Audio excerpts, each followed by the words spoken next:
సేవ అని తెలియకుండానే మనమందరం మన కుటుంబానికి సేవ చేస్తుంటాం. అంతేకాదు, మనకు సంబంధం లేని కుటుంబానికి, ఊరికి, దేశానికి, సర్వదేశానికి వీలైన మేరకు సేవ చేయాలంటారు అనుభవజ్ఞులు. మనకెన్నో కష్టాలుంటాయి.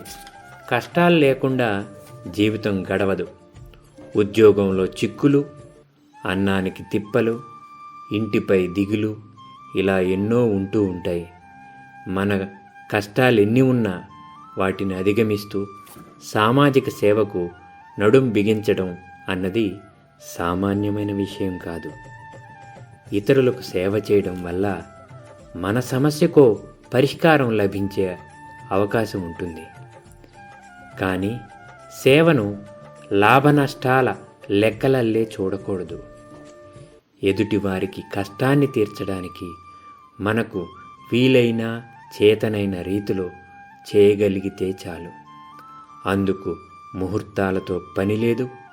అనుకున్నది చేయడానికి అడుగేస్తే చాలు. అందువల్ల ఎదుటివారు పొందే ఫలితం మాట ఎలా ఉన్నా మనకో చిత్తశుద్ధి, ఆత్మతృప్తి, సంతోషము కలుగుతాయి. ఆ దారిన మనం పైకి ప్రయాణించగలం. మనుషులకే కాక ఇతర జీవులకు సేవ చేయాలి. పూర్వం జంతువుల కోసమే చెరువులు తవ్వించిన వాళ్ళున్నారు. రోజు ఒక్కో ఆవుకైనా ఓ పిడికెడు పచ్చగడ్డి పెట్టేవారుండేవారు. వీటన్నింటినీ ధర్మాలుగా భావించారు. మనలా సేవ చేయడానికి ఇష్టమున్న వారందరూ ఒక్కటై ఏకాభిప్రాయంతో ఉంటూ సేవ చేయడం అనేది ప్రశంసనీయం. అలా అందరూ చేతులు కలిపినప్పుడు అనుకున్న దానికన్నా పెద్ద స్థాయిలో సేవ చేసే వీలుంటుంది. ఇటువంటి బృందాలు న్యాయంతోనూ నియమనిష్టలతోనూ కలసికట్టుగా ఉండటం అవశ్యం. పరోపకారం చేసే మనసున్నవారు ఎవరైనా కించపరిచేలా హేళనగా మాట్లాడినా వాటిని లెక్క చేయక తామనుకున్న దాంట్లో ముందుకు పోతుండాలి. కువిమర్శలకు చోటిస్తే ఏదీ చేయలేరు.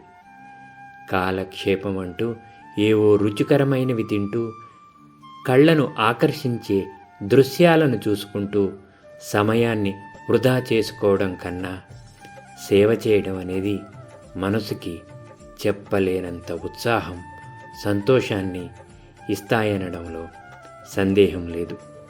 కనుక సేవకు ఇప్పటికైనా మనమందరం నడుం బిగిద్దాం. ఇటువంటి మరిన్ని ఆధ్యాత్మిక విశేషాల కోసం ప్లీజ్ సబ్స్క్రైబ్ అండ్ షేర్. అర నిమిషంలో ఆధ్యాత్మికం.